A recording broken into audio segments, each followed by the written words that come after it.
them, but that's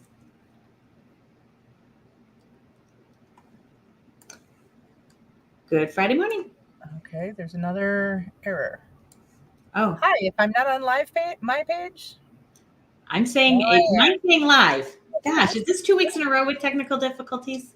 It's just it's how the world works right now. We're like, this thing isn't giving me instant gratification, and I'm about to be able to talk to my friends all over the world.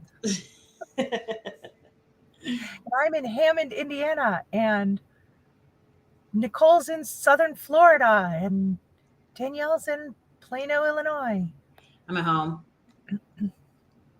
I'm Should in a be car. somewhere nice, but it's a beautiful day, so Well, you're on today, Nicole, so we're good. There you go. Hello, Nicole. We're a little late today. We had our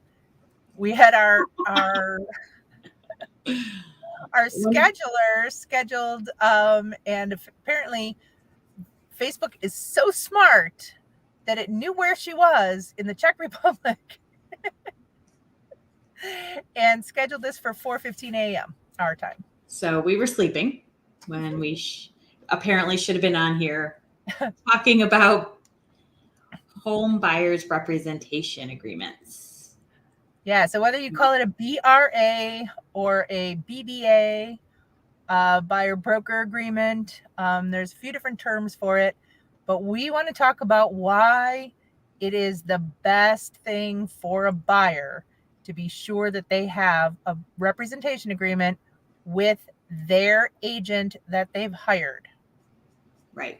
So we call it a loyalty agreement, and it's not necessarily just a loyalty agreement from you. It's also us pledging exactly what we will give our clients and what to expect from us and what to hold us to.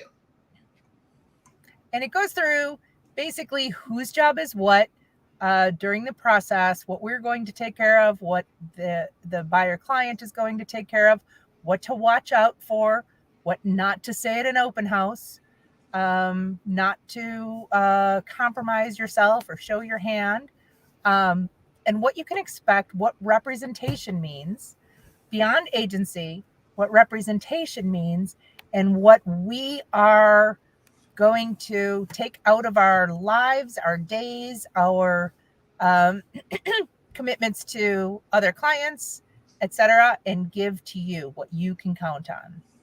Correct.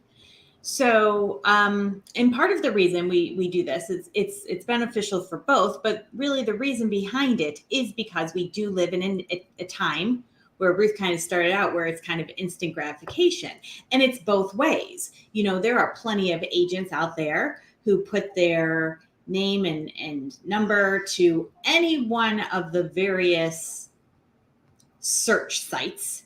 There's apps similar to Uber where you can click a button and an agent shows up and opens a door for you.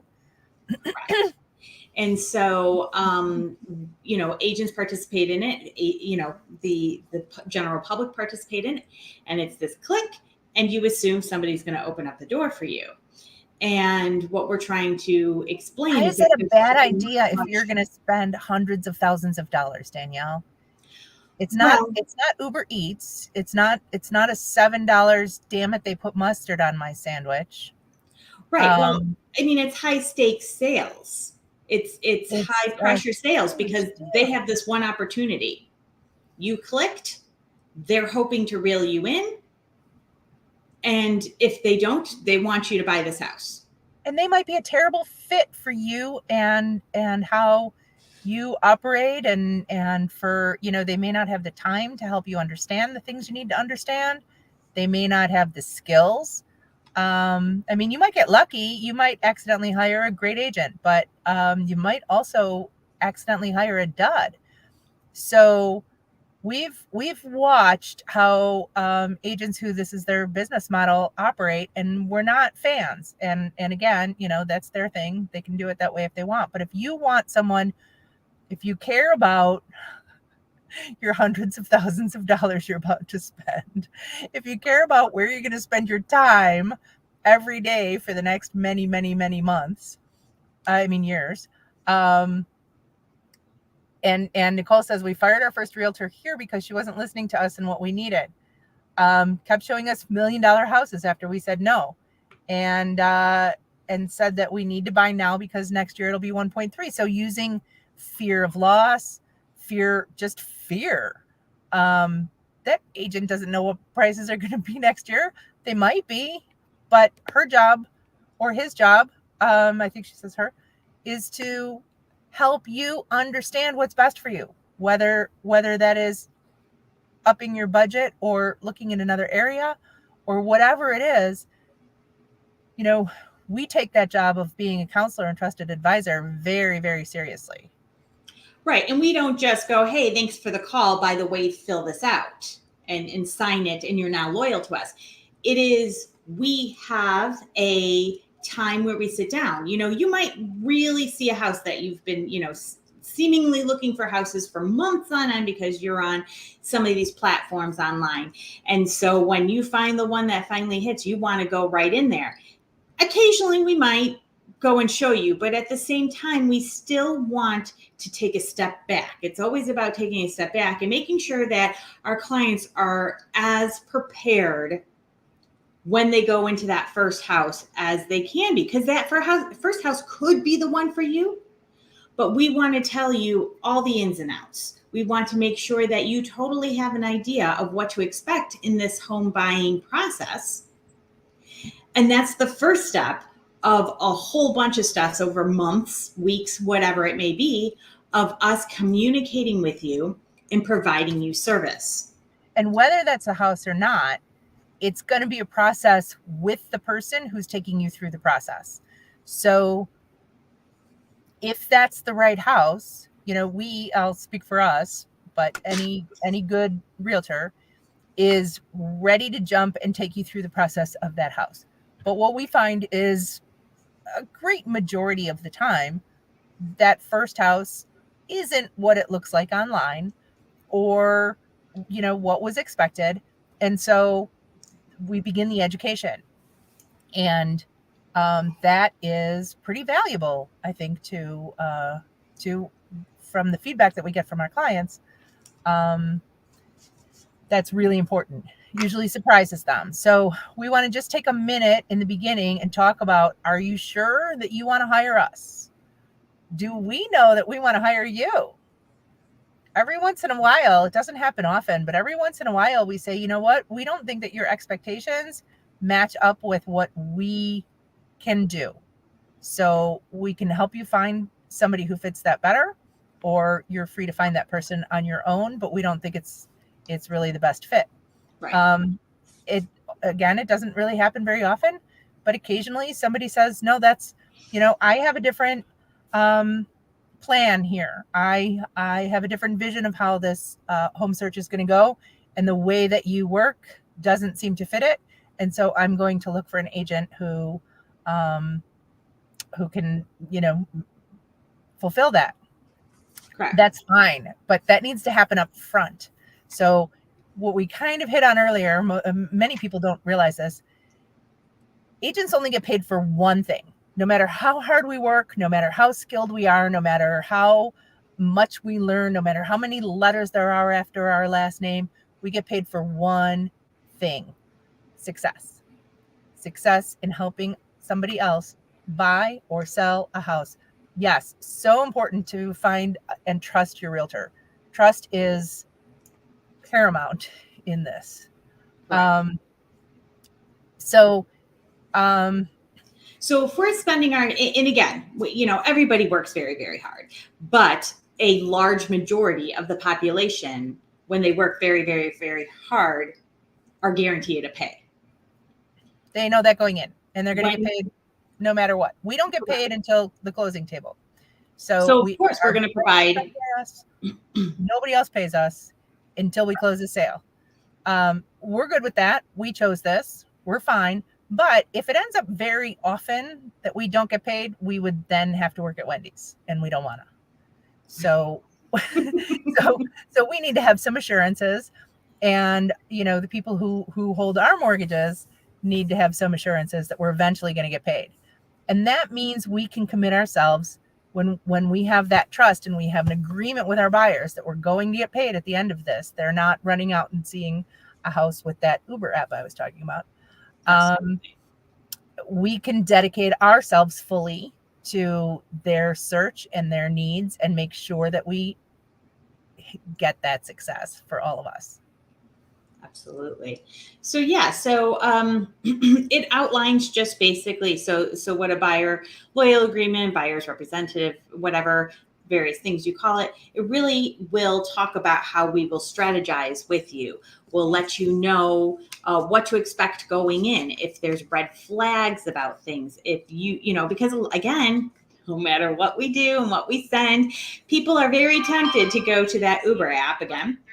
As you say, are calling it the easy one, and going, what about this house? And what about this house? And they're not seeing some of the things. Maybe you're an FHA buyer and it says conventional loan only. So these are the things that we have to, so it's not even just the time it takes us to book showings, which is time consuming. We have to figure out routes and all this other stuff. We have to negotiate times and things like that. But then we also have to kind of do a little bit of digging into each of the homes. Make sure it is right for you. Did you want a certain school district? And even though it's in it, is the pocket of that town that doesn't have that school district? Sometimes those things look like they are what you want, and we know that it's not. We do some of that digging and question asking during showings, and each time we're with you, we learn more and from a critical, skilled, professional point of view, learn more about what you want. It takes a while for most people to really understand a market and whether what they want is most important and what fits into that particular market. That's what we do. So when you're working with an Uber driver who shows up, shows you a house and you never see again, then you've lost that continuity. And that trusted relationship. So each time you're starting over brand new.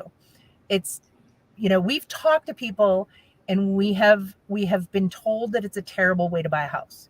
So, or there's even a platform out there that no matter, even if you're working with the same one, every time you go out, there's somebody new. Exactly. So there's somewhere you're calling whoever happens to be the first one on that list. There's other ones that you think you're working with somebody, but every time you go out, it's somebody new. Right. And another thing, of course, don't pay attention to this if you're calling on one of our listings, but don't call the listing agent. They work for the seller.